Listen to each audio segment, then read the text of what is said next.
Unsay imong buhaton kung imong makita ang imong pinalangga nga nagaatubang sa peligro nga makapeligro usab kanimo? Magmaisugon baka sa pagtabang kaniya bahalag magkinaunsa.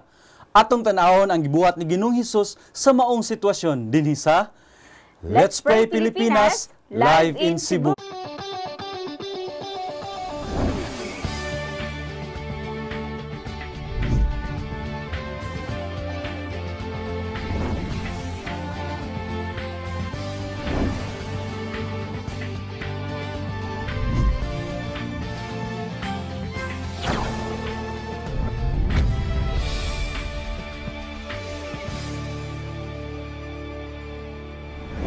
Nalaygon ang atong buhi nga Dios niining maanindot nga adlaw nga Huwebes mga kapaglaom ug ato siyang ginapasalamatan sa pagpanalipod niya sa atong kinabuhi ilabi na sa aton mga pagtuo. Amen kapaglaom Giselle. Og Praise siya God. gayud kanunay matinud-anon sa iyang mga saad kanato.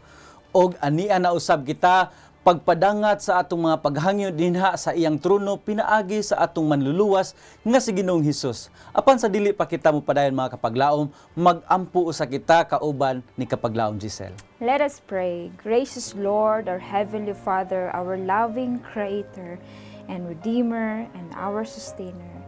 O Lord, we bring back the glory and honor unto your holy name. For you are so good, so faithful, so loving to each one of us. Dear Lord, thank you so much for allowing us to wake up this morning with hope and with the assurance that you always cares for us. Dear Lord, please forgive us from all our shortcomings. And today, dear Lord, we would like to come before you just as we are bringing our different petitions, our different burdens, our different cares. Please, Lord, let your Holy Spirit comfort us and give us the assurance that somehow our prayers, our requests, our petitions will be heard today, dear Lord. Thank you so much for answering all our prayers. Thank you for your love. In Jesus' name, amen.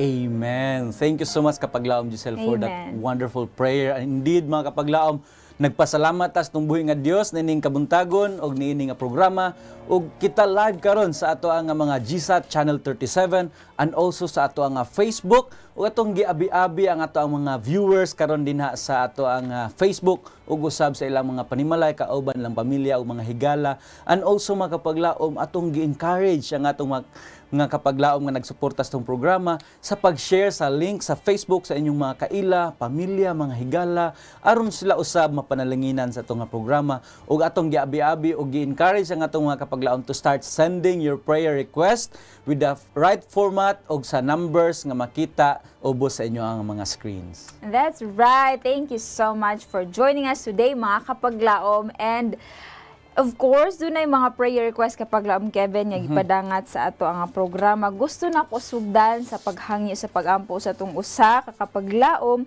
nga nanghinaot siya nga makita na unta sila og helper.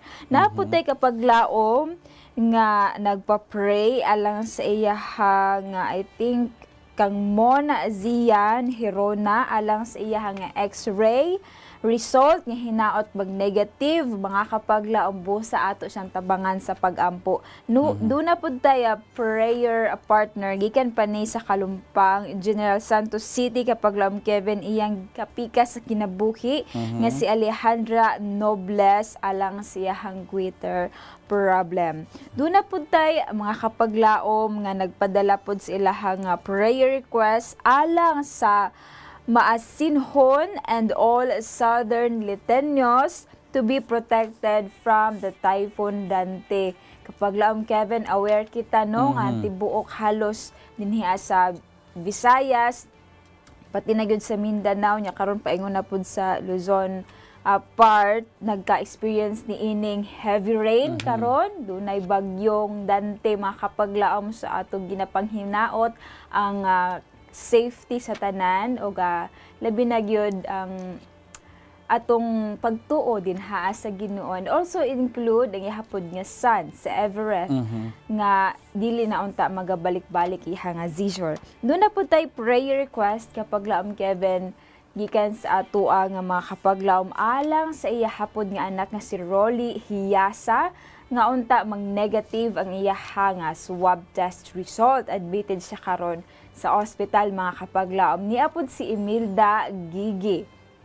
Please continue to pray nga naa siya karon sa ospital kay 1 week na siya na-admit kapag laom Kevin tungod kay 1 week na iya nga menstruation problem no hinaot nga muundang na kini mo balik na sa normal iya nga panlawas nagapanglipong pud siya. Doon na po tayo prayer request gikan kang Susan Lim. Iyahang ginapa-pray, iyahang kauban si Carrie Lloyd Danaw nga unta mag-message na siya sa iyahang anak. No? Maghiusa na, adunay panagsinabtanay sa ilahang relasyon. 5130, nagpaampo po siya alang sa sister nga si Baby Rehoso. She is a cancer patient, makapaglaom niya nag-undergo pagyud siya karon og mastectomy procedure dinhi sa Cebu, no? Please pray for a successful operation, mga kapaglaom. We believe that Jesus Christ will give His power to those who believe in Him. Busa mga kapaglaom, amo kamong ginahangyo sa pag-uban kanamo sa pag-ampo. Yes, mga kapaglaom, mag-ampo kita. Among dalaygon ug mahigugmaon nga Dios. Ikaw ang tag-iya nining tanan dinhi sa kalibutan. Lakip na ang among mga kinabuhi. Ikaw usab ang nasayod o Dios sa tubag sa mga pag-ampo. Nasayod sa labing maayo nga among mga panginahanglan ug labaw sa tanan. Ikaw o Dios ang naghigugma kanamo nga nagasaad kanamo og kinabuhing walay katapusan kung kami magadawat sa imua ug magatahan sa among kinabuhi diha kanimo. O Dios, pasaylua kami sa mga kalapasan ug among ituboy karon kining mga pag-ampo nga among nadawat dinhi. Ginaot amahan ikaw magapatalinghog ug magatubag niining tanan. O Dios nga balaan, hinaot imo ang tabangan sender 9955 nga makakita na sila helper. Ug o Dios, among ginaampo diha kanimo kapag laom Monzian. Hinaot o Dios, mahimong walay complication ang resulta siya nga x-ray. Ikaw magahatag kaniya kalig-on siyang pagsalig diha kanimo. Panalangin ni usab amahan ang kapag laom namo nga si Alejandra nga naa siya problema sa iyang goiter, hinaut o Dios, ikaw magahatag kaayuhan niini, hinaut amahan ikaw magapasiuli sa iya nga kahimsog sa panglawas.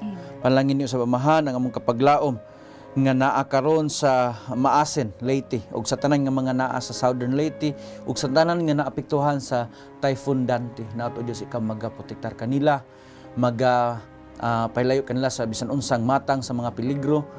O hinaut o Dios nga imo ang tabangan sila nga muundang na ang pagbaha sa ila nga dapit ug usab amahan nga mahimong safety ang tanan.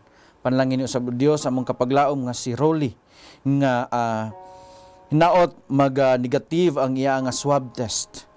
Hinaut o Dios nga ikaw maghatag og kalig-on siyang panglawas ilabi na naa siya karon sa tambalanan. Hinaot imo siyang pakaayuhon sa iyang mga balatian. Panalangin sa amahan ang among kapaglaom nga si Everett nga hinaot dili na mobalik ang iyang seizure o Dios. Ug hinaot makapauli na usab ang iya nga ginikanan ngadto kanila. Panalangin sa amahan ang among kapaglaom nga si Imelda nagpadayon ang iyang menstruation amahan ug naabot na kinig isa ka semana. Ikaw na sayod amahan kung unsaon pag-ayo kaniya. Ikaw na sayod kung unsa ang iyang kinahanglan nga tabang. Hinaot o Dios imo siyang bisitahan ug imong ihatag ang iyang panginahanglan. Panalangin niyo sa Dios ang among kapaglaom nga si Carrie Lloyd. Hinaot o Dios nga ikaw magalamdag siyang una-una magagiya sa iyang kasing-kasing nga siya paramdam na sa iya nga anak, magaminsahe siyang anak ug unsa man ang mga dili pagkasinabot na o Dios, imo silang tabangan nga magkahiuliay sila o Dios ug magpatigbabaw ang pagsinabtanay ug paghinig ug maay. Panalangin niyo sa amahan ang among kapaglaom nga si Bebe. Siya usa ka cancer patient o Dios ug ikaw nasayod siyang balatian, ikaw nasayod siyang kahimtang. Hinaot imo siyang bisitahan.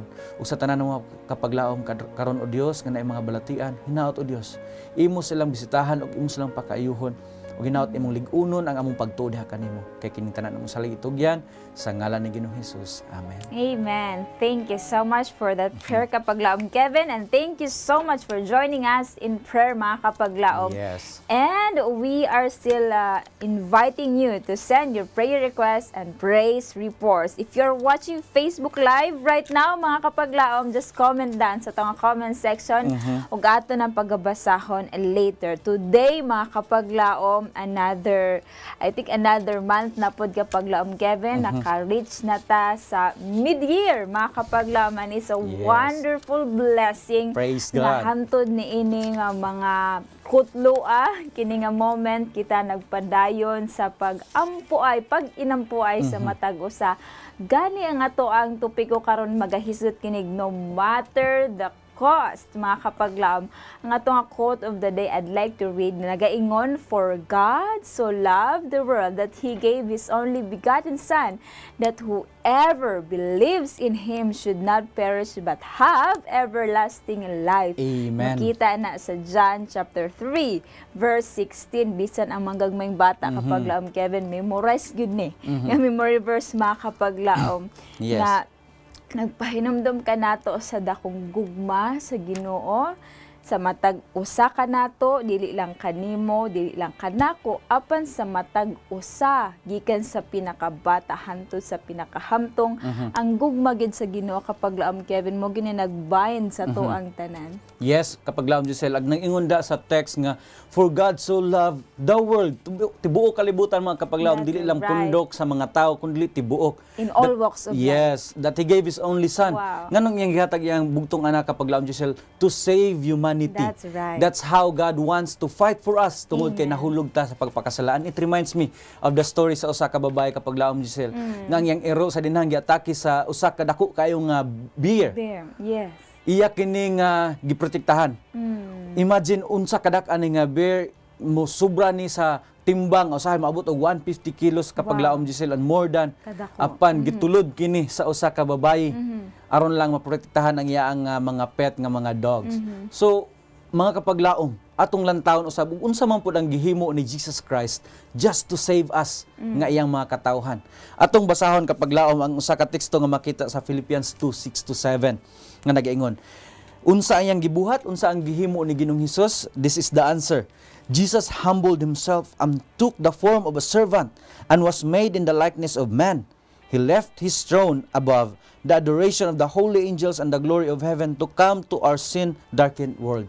Kung ato ning lantawon pag-ayo, mga Kapaglaom, nag-ingon pud ang Biblia that we are created human beings, are created lower than the angel. Yes. Di nato ma-measure kung unsa kalayo ang ato ang agwat taliwala sa sitwasyon ni Jesus Christ sa langit ug taliwala sa atong sitwasyon. Pero kung ato lang hatagan og value para lang ma-measure nato, Kapaglaom Giselle, ang Ginoo na sa ibabaw, sunod ang mga manlulunda, sunod ang tawo, unya nagpakahimo siyang sama sa tao. So kumbaga midaog siya duha ka stages, even though once again dili na measurable, mga Kapaglaom, just to save us. Imagine, Kapaglaom Giselle, yang gibiyaan ang iyang trono, ang iyang kahimtang dito nga ang mga angels nagadaig kaniya, naga-worship just to save humanity. That's right. It's a wonderful sacrifice, Kapaglaom Kevin. Gani nagpahinumdum ka nako nga we as the sheep of God, He is our shepherd, mga Kapaglaom. Usually ang sheep mo follow, mo obey sa iyahang shepherd. But then ang Ginoo, bisan siya ang shepherd, nahimo gyapon siyang obedience even up to death, mga Kapaglaom, because of His love for you and me. Aron lang yun makakuha kita ni anang paglaom, luyo sa pagpakasala sa tao. Mga Kapaglaom, ikaduhang pangutanan naghisgot din did He know what it takes, the danger of the bitterness He had to go through to rescue us? Again, nasayod ba ang Ginoo, Kapaglaom Kevin, kung unsa man iyahang dangatan, kung iyahang ipadayon kini nga sacrifice sa humanity? Yes, Kapaglaom Giselle, He did.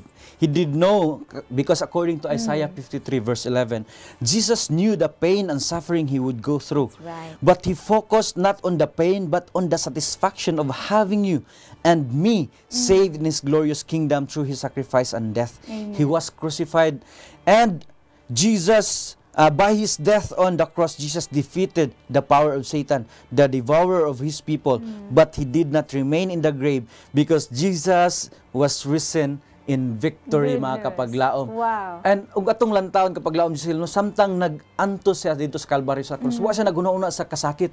Ang iyang ginauna, ikaw ug ako, mga kapaglaom, nga maluwas kitang tanan. Pagkaninda. Nya unsa gyud ka delikado ang iyang gibuhat. I will give you an illustration, mga kapaglaom. Kung adunay isa ka ilaga nga gigukod sa usa ka iring, unya imong gusto i-save ang mao nga ilaga. It's easy for you to save ana nga ilaga kung usa ka katawo kay dali lang nimo bugawon ang iring, sipaon ang iring and so on. Pero kung magpahimo po kag usa ka ilaga just to save another mouse, unsa ka delikado. Kamo nang duha managan kapag laom Giselle, kung mao na ang situation. That's right. And Jesus knew it all. Nga bisan pag magpakatao siya in human flesh, iyang gibuhat just to save humanity. And the good news, brothers and sisters, mga kapaglaon, that Jesus is victorious ug siya nagmadaogon alang kanatong tanan. That's right. He became very obedient even to the point of death. Mga kapaglam, he was crucified. And by death on the cross, Jesus defeated the power of the enemy, which is Satan, the devourer of his people. Na-conquer niya ang death, mga kapaglaom. Mo na nag-set si Jesus Christ og example alang kanimo kanako nga mamatay kung mamatay ang usa ka tawo duna di ay pagkabanhaw, because Jesus Christ is the resurrection and the life. Mga kapaglaom, ikatulong pangutana, what is Jesus about to do next? Unsa man iyahang buhaton sunod kapag laom Kevin, knowing na moto ang iyahang gibuhat, ang sacrifice iyang gihimo. Yes, iyang gihimo ang sacrifice, mga kapaglaom, no matter the cost. Bisag unsa pa ang mahimo nga value or ang mahimo nga cost sa iyaang side, mga kapaglaom. And unsa iyang sunod nga buhaton? Well, he promised us, mga kapaglaom, in John 14:3. Take note, nagaingon siya kapaglaom sa John 14:3. I will come again and receive you unto myself, that where I am, there ye may be also. Jesus is coming again, mga kapaglaom. That's right. Og ato ang hinumduman that he is coming again soon, very soon, mga kapaglaom, that we can be eternally safe in him, safe in his mighty arms, in that holy and perfect home of the saved, mga kapaglaom. That's right. In the same manner, mga kapaglaom, no matter the cost, no matter sa atuang na-experiencehan karon sa atong kinabuhi, nagkalisod man kita, nag-agi man kita tumang nga mga problema, makapaglaong ato lang yung kuptan nga atong Ginoo, nasayod ni ining tanan, gani mo balik siya alang kanimo ug alang kanako, iyahatang pagakuhaon ug magapuyo kita ni anang kinabuhi nga walay katapusan, makapaglaom, iyahatang paggadalon sa iyahang gisaad alang. Yes, and to wrap up, mga kapaglaom, no matter the cost sa side ni Jesus Christ, but he counted it all joy. Yes. All the suffering and all the pain, he counted it all joy just to save you and me. And hinaut, mga kapaglaom, sa bisan unsang kalisod atong nga atubangan karon. Let's count it all joy and we praise God because all of this pain and suffering will soon pass away. Mulabay lang ni tanan. And when Jesus will come, dili na nato ni matagbuan ng mga kasakit o mga problema, mga kapaglaom. Thank you so much, kapaglaom Kevin. Kita mo padayon sa pagbasa sa atong second round of prayer request, mga kapaglaom. Duna tay prayer request ikan sa atong prayer sender 5259. Atong i-appeal nga unta makita na unta siya trabaho or client, mga kapaglaom. Nagpa-appeal pud sa paampo si kapaglaom Isabel gikan pa ni sa Sambuanga, Sibugay, mga kapaglaom. Nagpa-appeal siya paampo alang si ihang bana nga si Cornelius, mga kapaglaom, gaubos siya ug gihapon nga anak nga si Omar. Gihapon ginapa-appeal sa paampo si Yayang Valles, mga kapaglaom, unta makadawat na siya or madawat na niya ang pagkamatay kapag laom Kevin sa iyahang igsuon nga si Enrica Valles tungod sa cardiac arrest. Makapaglam atong iampo ang comfort, no, ug healing sa iyahang physical ug emotional, mga kapaglaom. 2329 nagpa-appeal pud siya siyang pag-ampo alang sa iyahang ginabati pud karon nga kaluya, dunay siya sickness, mga kapaglaom. Iyang pangalan si Salvador Oliveros. Doon na po tayo prayer partner nga si Annabel, nagpa-appeal po siya paampo nga unta hikapo na sa Ginoo ang babae nga nagunit sa ilha mga papers nang hinaot siya kapag laom Kevin nga makahangyo ni sila discount no regarding sa ilahang mga balay ronon. So atong i-appeal po na sa pag-ampo mga kapaglaom. Doon na po tayo prayer center nagpaampo alang siya nga sister nga si Esther Riquillo for complete healing or complete recovery mga kapaglaom. And of course, si Miriam Fuentes, doon na po prayer request alang sa iyaha, doon na siya sakit sa ulo, gahi pod kaayo yang ubo for the sa pagkakaroon mga kapaglaom. So atong i-appeal sa pag-ampo iyahang healing pod. Unta ang iyaha pod nga lahi pod ni nga prayer center nato alang pod sa iyahang bag-o nga employer nga unta mabisitahan siya. Mabisahan siguro kapag mabisahan. Yes, sa Israeli embassy. So ato po ding appeal sa pag-ampo makapaglaom. Doon na tayo mga prayer request. Gikan sa tong Facebook Live, gusto na ko sugdan kang Anna Faith Asubi. Please pray for Anna Faith.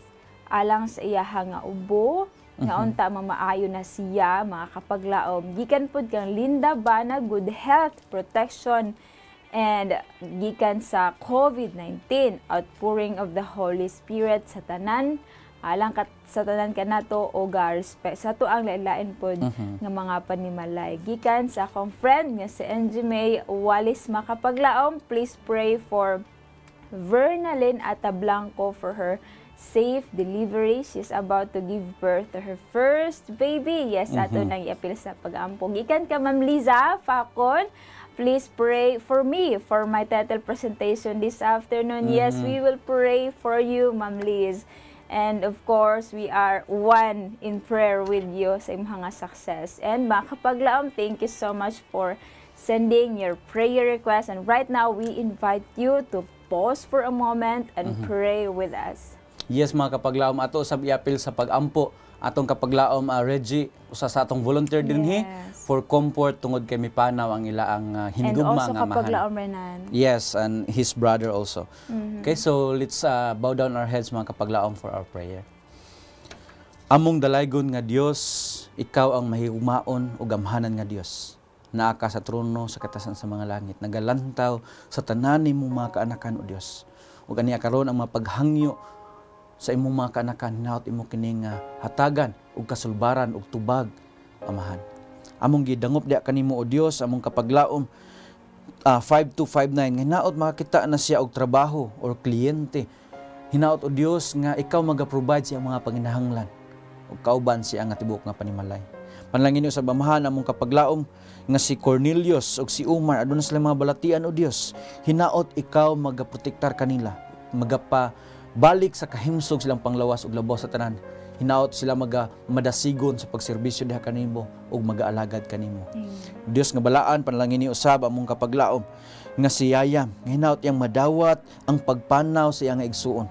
Hinaot o Dios nga ikaw maghatag comfort kaniya, magahatag og tubag sa iyang mga pangutana, ug hinaot Amahan ikaw magahatag og kadasigon nga siya magapadayon siyang pagkinabuhi, nga magalantaw sa buhing paglaom nga ikaw mo balik, muhatag o katumanan sa imong saad nga imong pagkakuhaon ng mga katawhan og dalon sa imong gingharian. Panalangin ni usab o Dios among kapaglaom nga si Salvador aduna siya balatian karon o Dios, ikaw na side siyang sitwasyon. Hinaot imo siyang bisitahan ug imo siyang pakayuhon. Panalangin ni usab Amahan ang amuang kapaglaom nga nagpaampo hinaot makabaton sila discount sa ilaang mga medical bills. Hinaot o Dios imo hikapon ang kasing-kasing sa mga in-charge nga ilang pagaduulan. Ug hinaot Amahan imo silang providean usab nga igo nga pambayad sa ilaang mga balay ronon sa ospital. O Dios nga balaan, panalangin ni usab ang among kapaglaom nga si Esther. Hinaot ikaw maghatag complete healing and recovery ngadto kaniya. Ug unsa man ang balatian o Dios, ikaw na side ni ini, hinaot imo siyang bisitahan o Dios ug lig-una ang iyang pagsalig diha kanimo. Panalangin niyo sa Amahan ang kapaglaom nga si Miriam nga aduna siya ubo o Dios ug nagsigipod og labad ang iyang ulo. Hinaot o Dios imo siyang panalanginan nga mahibalik ang kahimsog ug kabaskog siyang panglawas. Panalangin usab ug unsa man ang mga tambal nga iyang pagaimnon o Dios ug mapagkaon nga iyang pagkanon nga magahatag kini og maayong nutrisyon ngadto kaniya. Panalangin usab Amahan ang among kapaglaom nga nag-apply alang sa visa ngadto sa Israel Embassy. Hinaot o Dios nga ikaw panalangin kaniya, magagiya kaniya sa iyang pagaduulon nga mga tao. Hinaot o Dios nga magmalampusan ang iyang tinguha nga uyon sa imong kabubuton. Panalangin niyo sa pamahan among kapaglaom nga si Anna Faith nga naa siya ubo karon. Hinaot o Dios imo siyang pakayuhon o protektahan nimo siya sa bisan unsang matang sa mga balatian. Panalangin ni amahan ang among kapaglaom nga si Linda Bana, iya ang tibok pamilya o ang matag usa kanamo o Dios ug hinaot imong ibubo imong bulang espiritu sa matag usa kanamo. Panalangin niyo sa Dios ang among kapaglaom nga si Vernalyn nga siya about to give birth sa iya nga first nga child. Hinaot o Dios ikaw maghatag kanilang safety sa inahan ug usab sa bata nga silang duha makabaton og kahimsog sa panglawas. Panalangin niyo sa Dios ang among kapaglaom nga si Ma'am Liza, siya himo na o mag-present na sa iya ang presentation o Dios. Hinaot ikaw maghatag kaniya kaalam, magagiya kaniya o hinaot o Dios imo siyang tabangan nga dili lang siya magsalig sa iya nga kaalam kundi magasalig siya diha kanimo o Dios. O hinaot magmalampuson ang iyang tinguha ilabi na sa pagpangalaga diha kanimo. Panalangin ni sa o Dios among kapaglaom Brother Renan, Brother Reggie, Brother Reniel o Brother Recon o sa ilang tibok nga pamilya. Sila ang kasubo karon, hinaot imo silang i-comfort amahan o hinaot imong hatagan sila pagiya o hatagan nimo sila amahan og dakong pagsalig diha kanimo nga sa bisan unsa nga sitwasyon amahan sila magapadayon sa pagdayeg sa imong balaang ngalan. Ug daghang salamat o Dios nga ikaw nagaprotektar sa matag usa kanamo o ikaw nagatubag sa mga pagampo nga uyon sa imong kabubuton amahan. Nang salamat sa mga tawo nga imong giprotektahan taliwala sa bagyo ug taliwala sa crisis karon. Nang salamat amahan sa imong dakong gugma. Kini tanan salig tugyan diha kanimo sa ngalan ni Ginoong Hesus. Amen. Amen. Thank you so much for your prayer kapaglaom Kevin, and thank you so much mga kapaglaom sa pag-uban kanamo sa pag-ampo. Mga kapaglaom, nagpahinumdum ka nato ang ato nga discussion karon that no matter the cost kapaglaom Kevin, just like God, He remained faithful and obedient sa iyahang amahan sa langit. Mao pud unta kita, mahimo pud tang faithful and obedient din haa kaniya. Mga kapaglaom, walay lahi nga makaaghat kang Kristo sa pagbiya sa iyang dungog og pagkahalang don sa langit mga kapaglaom ug moanhi sa kalibutan aron pasagdaan, tamayon og isalikwan ni adtong iyang gianhi aron luwason ug sa katapusan mag-anto sa krus apan mao lamang ang walay katapusan masabdanon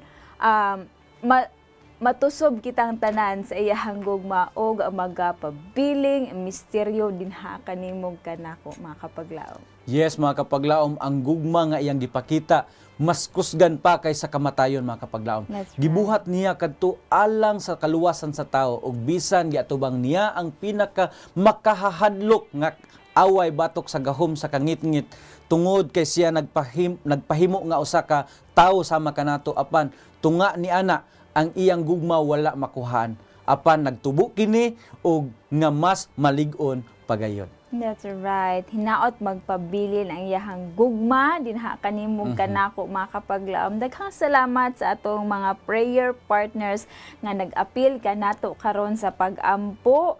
Naa si kapaglaom Victoria, kapaglaom Macy MC, Minerva, o daapod si Linda Bana, Shirley Digno, kanunay gud nato silang mga prayer partners kapaglaom Kevin, naapod si kapaglaom Gina, naa si Yosoris Jonah, o uban pa sa atong mga kapaglaom. Thank you so much. Hinaot inyo paming ubanan. Sunod nato nga episode. Mga kapaglaom, this is Giselle of Hope Channel Cebu, reminding everybody that our God should supply all our needs according to His riches and glory by Christ Jesus. And nagpasalamat kita mga kapaglaom nga sa mga tanan mga nakig-uban kanato ug usab akong giabi-abi ang akong mga batchmate sa college, naglantaw sila karon og hinaot nga kamo usab magasuporta sa ato ang programa ug magapadala sa inyong mga prayer request.